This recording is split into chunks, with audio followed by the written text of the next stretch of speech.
Hey everyone, welcome back. I'm so glad you're here. Today we're going to talk about one of the strangest parables Jesus ever told, the parable of the dishonest manager. You can find it in Luke chapter 16, verses 1 through 13. Now this story confuses a lot of people at first glance, because on the surface it sounds like Jesus is praising a guy who cheated his boss.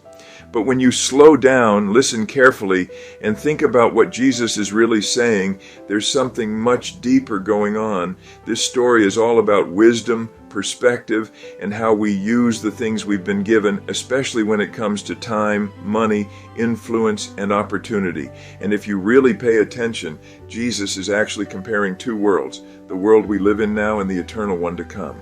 Here's what's wild. Jesus says that people of this world, meaning those who don't follow him, are often more clever, strategic, and innovative when it comes to using what they have than the children of light. That's us, believers. He's not complimenting their morals. He's pointing out their hustle, their creativity, their use of tools, and in today's world, that means technology. So let's unpack what this story means, how it applies to us, and how we can learn to use what's in our hands, not for selfish gain, but for eternal impact. Let's start with the story itself. Jesus says there was a rich man who had a manager, kind of like a business overseer or financial handler. This manager was accused of wasting his master's possessions. So the master calls him in and basically says, "You're fired, but before you go, turn in the books." Now the manager panics. He says to himself, "What am I going to do? My boss is taking away my job. I'm not strong enough to dig, and I'm too ashamed to beg." So he comes up with a plan. He calls in the people who owe his master money and starts reducing their debts. One guy owes 100 measures of oil. The manager says, "Quick, make it 50. Another owes 100 measures of wheat. He says, "Write 80. He's cutting deals, not for his boss's sake, but for his own. He's thinking, when I lose my job, these people will like me. They'll take care of me because I helped them out. And then comes the surprise ending. Jesus says the master actually commended the dishonest manager, not for his dishonesty, but for his shrewdness, for his clever thinking, for how quickly he used the moment he had to prepare for his future. Then Jesus adds the punchline. The people of this world are more shrewd in dealing with their own kind than the people of the light. Now that line right there, that's the heart of this parable. It's not that Jesus is saying dishonesty is good. He's saying, look at how sharp this guy was when it came to securing his future, even though it was temporary. He used what he had, influence, access, time, to make a move. Meanwhile, Jesus says the children of light often fail to use what they have to prepare for eternity. So in today's world, this hits hard, because look around, people who don't even claim to know God are mastering the use of technology, innovation, and social media to advance their causes. They know how to get attention. They understand algorithms, timing, branding, influence, networking. They hustle hard, and yet, believers who carry the message of eternal life sometimes hesitate to even post a verse or use the same tools creatively for God's glory. We can end up living spiritually timid in a world that's technologically bold. That's exactly what Jesus was pointing out. The people of the world know how to take what's temporary, money, tech, time, and make it work for them. But the children of light often sit on eternal treasure, truth, hope, salvation, and fail to move strategically with it. So let's bring that into modern terms. Think about how much influence technology holds right now. You've got creators, streamers, coders, designers, influencers, people who've built entire movements from their bedrooms. They understand timing, lighting, audio, algorithms. They know what catches attention and what doesn't, and they use it constantly. Meanwhile, many Christians feel nervous about even trying. We might say things like, "Oh, I don't want to seem too self-promotional," or "I'm not good with tech," or "that stuff's for younger people." But Jesus' story is basically saying, don't waste what's in your hands. If people of the world can use technology, creativity, and strategy to gain followers for themselves, how much more should we use those same tools to reach people for something eternal? This isn't about becoming Christian influencers.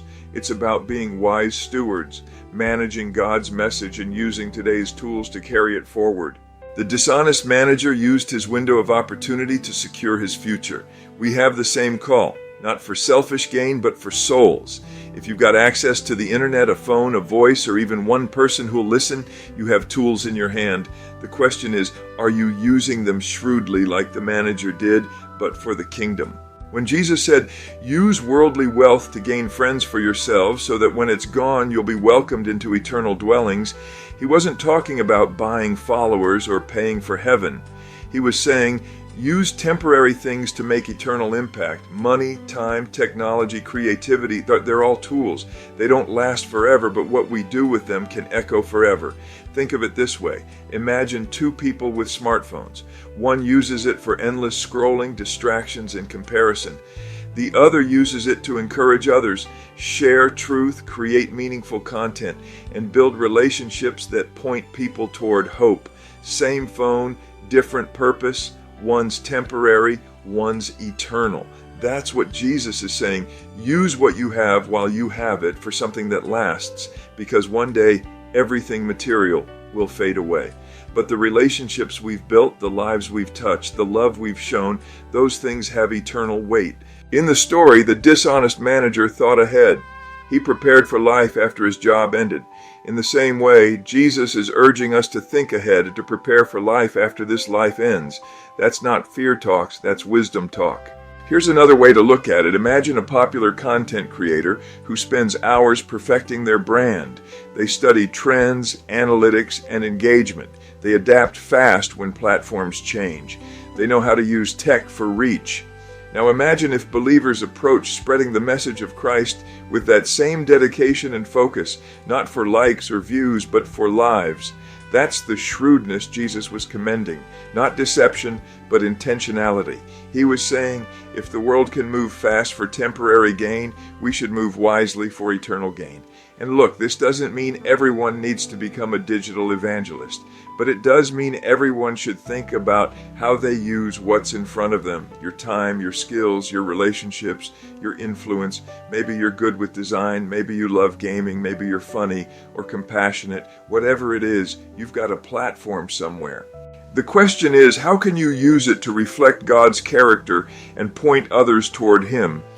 Jesus wants his people to think creatively, that not just religiously, because creativity and technology aren't enemies of faith, they're tools for it. Let's talk about stewardship for a second. A steward is someone who manages what belongs to someone else. That's exactly who we are. Everything we have belongs to God. Our gifts, money, platforms, and even opportunities, they're on loan. The dishonest manager forgot that, and it cost him. But ironically, his scramble to secure a future actually reveals a truth. He knew he was accountable. He knew there'd be a day when he'd have to face his boss, and he acted quickly. Jesus uses that to say, hey, learn from that sense of urgency. You and I are stewards too. Our time here is temporary. We'll give an account for how we manage what God gave us. That's not meant to scare us, and it's meant to inspire us, because it means everything you do, from how you spend your time online to how you treat people in your DMs, it all matters. You might not think your small post, your kind message, or your creative video makes a difference, but God can multiply it. The world may be more shrewd in using its tools, but the children of light can be more purposeful, and purpose always outlasts profit. Now let's connect this to something you might see every day. Think about how fast new technology rolls out. AI, social media updates, VR, digital art, streaming platforms. It's constant. People of the world adapt fast. They test, learn, create, and grow. But believers sometimes resist change. We get comfortable. We stick to old methods. And yet the gospel never changes, but how we share it can. Jesus' message in this parable isn't be worldly. It's be wise, be strategic, be alert. Use the world's tools to bring heaven's truth.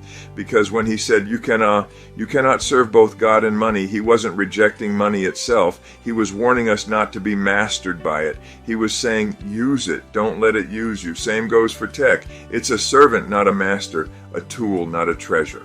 So if someone can use social media to gain millions of followers for entertainment, imagine what God could do if even a few of his people used it to spread light, love, and truth in creative, genuine ways.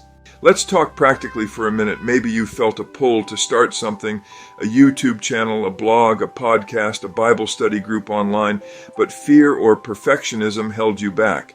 Jesus' parable says, act now. Don't wait for perfect. Use what's in your hands. The dishonest manager didn't have time to plan a long-term campaign. He acted quickly. He used the moment he had. That's a lesson for us. Life moves fast. Platforms change. People's attention shifts. But the message we carry stays the same, and it's powerful. So whether you reach 10 people or 10,000, it's not about numbers. It's about faithfulness. It's about wisely managing what God's given you for eternal results. Maybe your tech tool isn't even digital. Maybe it's your creativity, your writing, your art, your friendships. Those things matter just as much. Use them with intention, because one day the temporary tools will fade, but the impact of your faith won't. That's eternal stewardship. Jesus closed this parable with a few power statements. He said, "Whoever can be trusted with very little can also be trusted with much.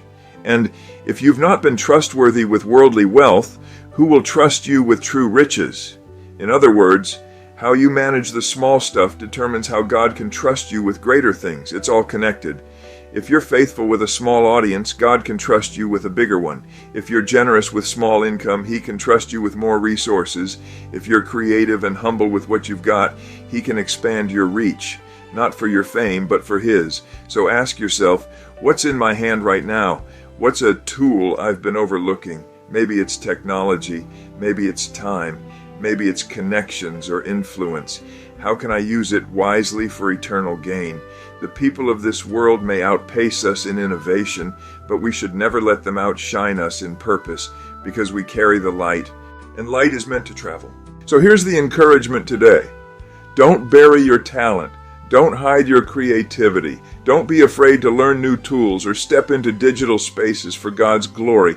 Jesus wasn't praising corruption. He was celebrating cleverness. He was saying, use your brain, use your tools, use your moment, but use them for something that lasts.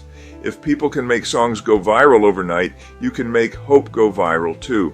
If the world can create apps that connect millions, you can create content that connects souls. If someone can code, you can collaborate. If they can innovate, so can you. The difference isn't skill, it's purpose. Our goal isn't clout, it's kingdom. So let's be intentional, let's be strategic, let's be wise stewards of technology and time, because every second counts. Every post matters, and every creative act can become a seed planted for eternity. Remember, the dishonest manager was commended because he thought ahead. Let's do the same, but not for earthly comfort, for eternal reward. As we close, take this to heart. You don't need to be an expert to make an eternal difference. You just need to be available. Use what you've got right where you are. Jesus told this parable not to confuse us, but to awaken us, to remind us that time is short, opportunities are valuable, and resources are temporary, but the kingdom is forever. So let's stop underestimating what's in our hands. Let's use technology wisely. Let's innovate for good. Let's shine light into digital spaces that need it. And when this life is over, when the phones die, the platforms fade, and the headlines change, may we hear those beautiful words, "Well done, good and faithful servant," because that's the real goal. That's the reward the dishonest manager could never earn, but we can receive through faithfulness. Thanks for watching, and thanks for being part of something eternal. Keep creating, keep sharing, and keep shining your light. See you next time.